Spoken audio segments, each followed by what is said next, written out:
మందమరిలో నిర్మించిన 560 double bedroom ఇళ్ల లబ్ధిదారులకు లాటరీ పద్ధతిలో ఎంపిక చేశారు అధికారులు. మొదటి ఫేజ్ కింద సింగరేణి సిఈఆర్ క్లబ్లో మంచిర్యాల ఆర్డీఓ శ్రీనివాస్ సమక్షంలో అర్హులైన 243 మంది లబ్ధిదారులకు డబుల్ బెడ్రూమ్ ఇళ్లు కేటాయించారు.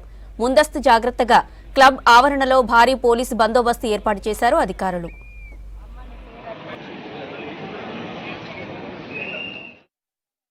ఈ కార్యక్రమంలో లబ్ధిదారులందరికీ శుభాకాంక్షలు. అట్లాగే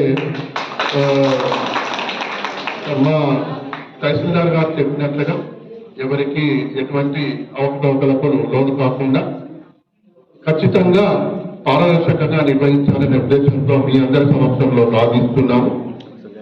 అట్లాగే ఎక్కడైనా లోపాలు కానీ ఎక్కడైనా పొరపాట్లు కానీ జరిగి ఉన్నట్లయితే దయచేసి పాత్రికేయ మిత్రులందరికీ విజ్ఞప్తి చేస్తున్నా, పుర ప్రముఖులకు అందరికీ విజ్ఞప్తి చేస్తున్నా, ఎక్కడైనా తప్పులు జరిగినట్లయితే పొరపాట్లు అనేది సహజము, కానీ పొరపాట్లు ఎక్కడైనా జరిగినట్లయితే వాటిని మా దృష్టికి తీసుకురావాల్సిందిగా మీ అందరికీ విజ్ఞప్తి చేస్తున్నా. పొరపాట్లకు తావు లేకుండా చేయాలన్నదే మా ఉద్దేశము. కాబట్టి అందరూ సహకరిస్తారని భావిస్తున్నా.